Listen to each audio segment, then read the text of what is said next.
मैं पिछले 1 साल से रोज जर्नलिंग कर रही हूँ और इस वीडियो में मैं वो सब टेक्निक्स डिस्कस करूंगी जो मैंने ट्राई की हैं और उनसे मैंने क्या सीखा, और ये भी डिस्कस करेंगे कि अगर मुझे जर्नलिंग स्टार्ट करनी है तो क्या टिप्स दिमाग में रखनी चाहिए।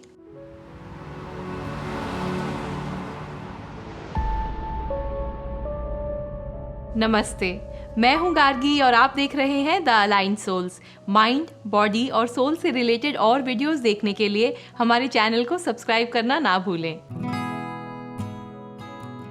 वैसे तो मैं कई साल से जर्नलिंग करती आ रही हूँ। मैंने पहली बार कॉलेज में जर्नलिंग ट्राई की थी, पर कभी भी रेगुलरली नहीं कर पाई। मुझे पता तो था कि ये एक अच्छी आदत है, लेकिन न जाने क्यों मैं इसको कभी भी रेगुलरली नहीं कर पाई। कुछ टाइम पहले मैं अपनी एक फ्रेंड से बात कर रही थी जो कि काफी टाइम से रेगुलर जर्नलिंग कर रही है।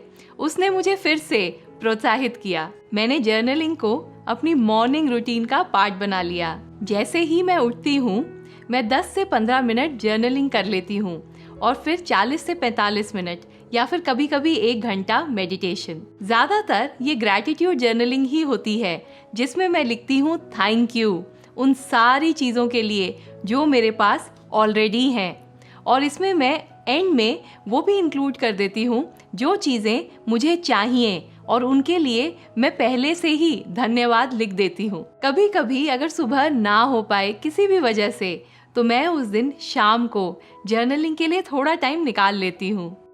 जर्नलिंग करने की बहुत सारी टेक्निक्स हैं और मैंने उनमें से कई ट्राई करी, मगर टेक्निक से ज़्यादा जो मुझे अपने एक्सपीरियंस से लगा कि सबसे ज़्यादा ज़रूरी है कि हम बस जर्नलिंग शुरू कर दें। कई बार हम अनेकों सवालों में फंस जाते हैं कि कितना लिखना है, बेस्ट टाइम क्या होगा लिखने का, क्या ये बहुत बोरिंग होगा लिखना, रोज़ रोज़ मैं क्या ही लिखूंगी, क्या रोज़ लिखना पड़ेगा, क्या टेक्निक यूज़ करनी है, और ना जाने क्या क्या। वो सब छोड़ो, बस स्टार्ट कर दो लिखना और इसको एकदम सिंपल रखो। बहुत कॉम्प्लिकेट करने की ज़रूरत नहीं है, नहीं तो एक आध दिन करके छोड़ दोगे। तो मैंने थोड़े से स्टार्ट किया। एक टेक्निक है 1 लाइन अ डे जर्नलिंग। इसमें रोज़ बस 1 लाइन ही लिखनी है। ये लाइन कुछ भी हो सकती है, आपके सपने, या फिर थैंक यू कर सकते हैं आप उन चीज़ों के लिए जो आपके पास हैं, या फिर कुछ और। हाँ, बस 1 लाइन। सिंपल है ना। रोज़ 1 लाइन लिखने का टाइम तो निकल ही जाता है और जब लिख लेते हैं तो बहुत अच्छा लगता है कि हाँ, मैंने ये रेगुलरली किया है। आज भी मैंने जर्नल लिखा और धीरे धीरे रोज़ लिखने की आदत पड़ जाती है। एटॉमिक हैबिट्स के लेखक जेम्स क्लियर ने कहा है 1 लाइन अ डे जर्नलिंग आसान है और इसको करके लगता है कि कुछ अचीव कर लिया, तो फिर जर्नलिंग करके अच्छा फील होता है, तो हम इसको रोज करने लगते हैं। ये चाहे छोटी सी हैबिट है मगर बड़े काम की है। जर्नल करने के लिए आप नोटबुक यूज कर सकते हैं या फिर कोई ऐप, जो भी आपको ठीक लगे। मुझे पर्सनली कागज पेन ज़्यादा सही लगता है। ज़्यादा अच्छे से सोच पाती हूँ जब पेन हाथ में होता है और थोड़ा स्क्रीन टाइम से ब्रेक भी हो जाती है। मैंने 1 लाइन जर्नलिंग से स्टार्ट किया था और फिर थोड़े टाइम में मैं और डिटेल्ड टेक्निक्स पर मूव हो गई थी। मुझे मॉर्निंग पेजेस वाली टेक्निक बहुत अच्छी लगी। ये तरीका जूलिया कैमरून ने सजेस्ट किया था, जो कि एक जानी मानी ऑथर हैं। इस टेक्निक में जैसे ही आप उठते हो आपको अपना जर्नल लेना है और 3 पेज लिखने हैं। जो भी आपके मन में आए सब लिख डालो, चाहे वो हमारे सपने हों या चिंताएं या अपने लक्ष्य या कल रात के खाने के बारे में ही क्यों ना हो। शुरू में सबसे बड़ा चैलेंज ये था कि क्या लिखूं, और वो भी रोज रोज, और वो भी 3 पेज। कितनी बार ऐसा होता था कि मैं बस बैठी रहती थी हाथ में पेन लिए और मेरे सामने खाली कागज होता था। और इस टेक्निक में बोलते हैं कि सोचो मत, बस लिखते जाओ जो भी मन में आता है। मगर कभी कभी एकदम जैसे फंस जाती थी। तो ऐसे में खासकर जब आप जर्नलिंग स्टार्ट ही कर रहे हो तो अच्छा रहता है कि आपके पास कुछ प्रॉम्प्ट्स हों। कुछ ऐसे भी जर्नल मिलते हैं जिनमें ऑलरेडी प्रॉम्प्ट्स लिखे होते हैं। और जगह दी होती है कि आप उस प्रॉम्प्ट को लेकर कुछ लिख सके। मैं पर्सनली तो एक ब्लैंक नोटबुक ही यूज करती हूँ और मैंने बस कुछ प्रॉम्प्ट्स संभाल के लिखे हुए हैं जिनको मैं यूज कर लेती हूँ जब भी जरूरत लगे। प्रॉम्प्ट्स के थोड़े से एग्जाम्पल्स देखते हैं। पहला, आज या कल मेरा दिन कैसा था। दूसरा, आज किस बात से मुझे बहुत खुशी मिली। तीसरा, मुझे आज किस बात का बुरा लगा या किस बात से चोट पहुंची।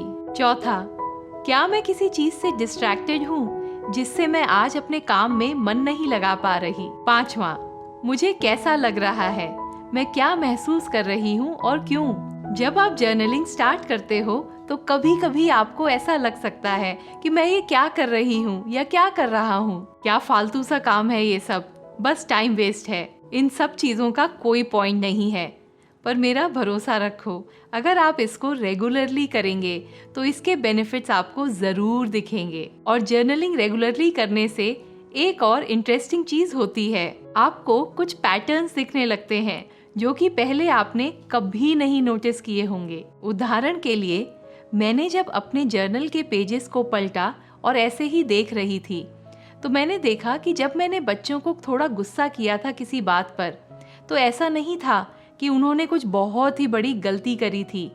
ज़्यादातर ऐसा था कि उस टाइम मैं थोड़ा परेशान थी या फिर पिछली रात को ठीक से सोई नहीं थी। तो इस जर्नलिंग की हैबिट से हम अपने बारे में कितना कुछ डिस्कवर कर पाते हैं जो हमें नहीं पता होता। मेरे लिए जर्नलिंग का सबसे बड़ा फायदा ये रहा कि मैं अपने मन में चल रहे विचारों को अपने सामने कागज पर देख पाती हूँ। नहीं तो ये सब बस मेरे अंदर ही अंदर भरे रहते हैं और जैसे सर को एकदम जकड़ लेते हैं। अपने जर्नल पर लिखना ऐसा है जैसे मानो मैं अपने आप से बात कर रही हूँ।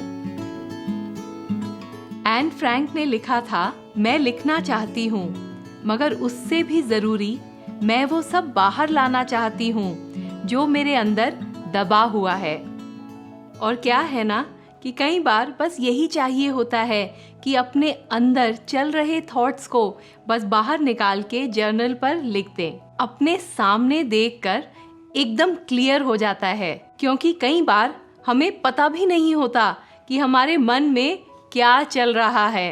कभी कभी स्ट्रेस का ये भी कारण होता है कि हम अपने मन में चल रहे थॉट्स में बुरी तरीके से उलझ जाते हैं और जब हम इनको जर्नल पर उतार देते हैं तो ऐसे है जैसे कि हमने इनको अपने मन से बाहर निकाल दिया हो और अब हम इन्हें कागज पर देख सकते हैं एकदम अपनी आंखों के सामने। और अपने मन में चल रहे विचारों को देख पाना, जान पाना, यही तो माइंडफुलनेस का मूल आधार है।